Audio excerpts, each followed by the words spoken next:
ये एक क्वेश्चन देखते हैं जेई मेंस का, जो जनवरी 2025 में पूछा गया था। इसमें ये बोल रहा है कि 3 कंडक्टर्स हैं जिनकी लेंथ सेम है। मतलब ये 3 कंडक्टर्स जिसमें से हीट पास कर रही है, इन तीनों की लेंथ सेम है। मतलब यहाँ से लेके यहाँ तक जो है ये एल है और ये भी इतनी लेंथ का है और ये भी उतनी ही लेंथ का है। तो तीनों की लेंथ सेम है और कंडक्टिविटी K1 K2 K3 दे रखी है, ठीक है। और ऐसे जोड़ रखे हैं ये। अब ये बोल रहा है कि एरिया जो है वो फर्स्ट और सेकंड कंडक्टर का सेम है। मतलब ये जो फर्स्ट एरिया कौन सा है, ये साइड वाला एरिया, ये वाला एरिया, इसका ए ले लेते हैं, इसका भी ए हो जाएगा। तो फर्स्ट और सेकंड कंडक्टर का एरिया सेम है और for third conductor it is double. तो फिर ऑब्वियसली पता चल रहा है कि इसका एरिया कितना हो जाएगा, इन दोनों का सम, तो डबल हो गया 2a। अब आगे बोल रहा है कि इधर टेम्परेचर आज गिवन, अच्छा टेम्परेचर भी दे रखा है। इस वाले सरफेस का टेम्परेचर 100 है, ये वाला जो सरफेस है, और इस वाले सरफेस का 0 डिग्री, ठीक है। और इन स्टेडी स्टेट कंडीशन, मतलब स्टेडी स्टेट का मतलब जो टाइम के साथ कुछ चेंज नहीं हो रहा, जो जैसा टेम्परेचर है वो वैसे ही मेंटेन्ड है। ये 100 पे मेंटेन्ड है, ये 0 पे भी मेंटेन्ड है, तो इसको बोलते हैं स्टेडी स्टेट। बोल रहे कि थीटा की वैल्यू क्या होगी, तो थीटा निकालना है। थीटा मतलब टेम्परेचर इस वाले जंक्शन का। तो फिर देख लेते हैं इसको। तो इसको हम ऐसे समझ सकते हैं कि ये एक, जैसे हम पढ़ते हैं रेजिस्टेंस, ठीक है, इसके ऊपर कुछ पोटेंशियल डिफरेंस होता है V, तो हम ओम्स लॉ लगा सकते हैं, V = IR। तो सेम चीज़ इसमें भी लग जाती है। इसको थोड़ा आसान करने के लिए हम यही एनालॉजी पे काम करते हैं कि इसको मान लेते हैं कि ये देखो, इसमें क्या फ़्लो करता है, करंट। तो जैसे यहाँ पे करंट फ्लो करता है, तो यहाँ पे हम मान लेते हैं कि हीट फ्लो कर रही है, तो हीट भी एक करंट की तरह मान लेते हैं, ठीक है। तो करंट की जगह पे यहाँ पे हम क्या यूज़ करेंगे, हीट। और जो इनका भी कुछ रेजिस्टेंस होगा, उसको थर्मल रेजिस्टेंस बोलते हैं। इन तीनों का कुछ रेजिस्टेंस होगा। और जो पोटेंशियल डिफरेंस है उसकी जगह पे यहाँ पे टेम्परेचर डिफरेंस हो जाता है।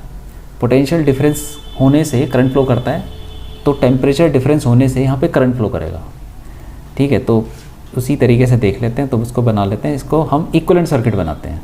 तो पहले वाला इसको ऐसे लेते हैं, पहला कंडक्टर का रेजिस्टेंस कुछ होगा, उसको R1 ले लो, ठीक है। और दूसरे वाले का भी कुछ रेजिस्टेंस होगा, उसको R2 ले लो। ये दोनों पैरेलल में लगे हुए हैं क्योंकि इन दोनों के ऊपर पोटेंशियल डिफरेंस सेम है। 100 माइनस थीटा, जो भी पोटेंशियल डिफरेंस है पहले वाले पे same, 100 minus theta potential difference दूसरे वाले पे सेम है। तो R1 और R2 पैरेलल हो जाएंगे ऐसे। और उसके बाद ऐसे समझ लो, यहाँ पे 100 डिग्री सेल्सियस, और यहाँ पे हो गया ऐसे ये थीटा, ठीक है। और उसके बाद ये जो रेजिस्टेंस बच गया K3 R3 वाला, तीसरा रेजिस्टेंस, और उसका यहाँ पे पोटेंशियल यहाँ पे 0 डिग्री सेल्सियस। तो अब सीधा देख सकते हैं कि ये जो 100 थीटा 0 है, ये सब पोटेंशियल की तरह हम एज्यूम कर सकते हैं। और इसका कुछ रेजिस्टेंस होगा, हमें पता है थर्मल रेजिस्टेंस कुछ होता है, ये हमें पता होना चाहिए। एक फार्मूला है L/KA। तो जो पहला रेजिस्टेंस है उसकी लेंथ है L अपॉन उसका कंडक्टिविटी K1 इंटू उसका एरिया A। सेम उसका हो जाएगा R2 का, L लेंथ तो सेम ही है, K2 इंटू A। और R3 भी लिख देते हैं, इसकी भी लेंथ उतनी ही, L/K3, इसका हो जाएगा 2A क्योंकि इसका एरिया डबल है। अब हमें निकालना है थीटा। तो पहले इसी को थोड़ा, ये दोनों पैरेलल में हैं तो इसको हम इक्विवेलेंट बना लेते हैं। पहले इसका, इसी का इक्विवेलेंट बन जाएगा ऐसे, R1 और R2 का पैरेलल करके, और साथ में R3 तो ऐसे ही लग जाएगा। तो ये 0 डिग्री, ये थीटा डिग्री, थीटा, और ये 100 डिग्री। और R1 R2 का हम ले लेते हैं R', और ये R3। तो R' क्या होता है, R' होता है जो पैरेलल में हमें पता है रेजिस्टेंस का फॉर्मूला जो भी होता है वो लगा लेते हैं, R1 R2 upon R1 plus R2।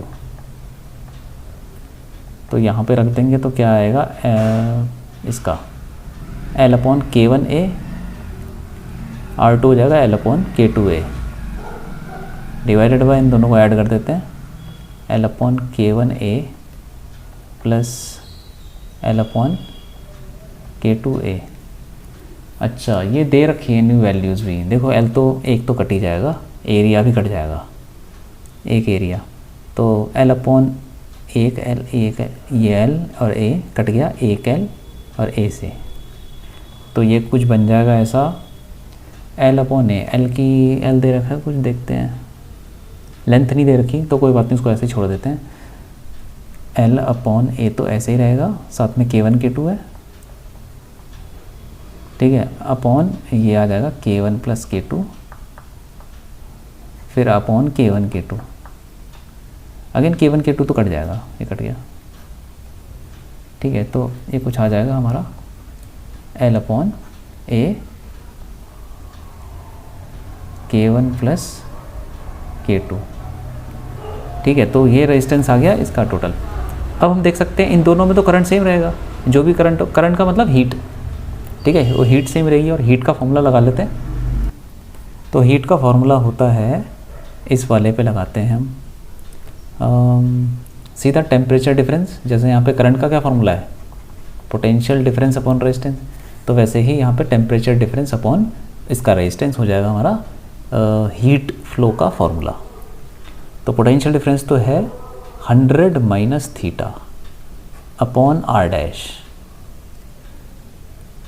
इस वाले में जो करंट आएगा, इस वाले में जो हीट आएगी, ठीक है, और फिर यहाँ पे हीट फ्लो कितना हो जाएगा, सेम वैसे ही पोटेंशियल डिफरेंस अपॉन रेजिस्टेंस, तो पोटेंशियल डिफरेंस की जगह पे temperature difference upon resistance, temperature difference हो जाएगा थीटा माइनस 0 अपॉन R3।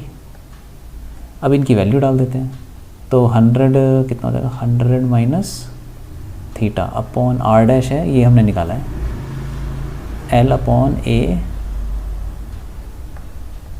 ठीक है, और साथ में हो जाएगा K1 प्लस K2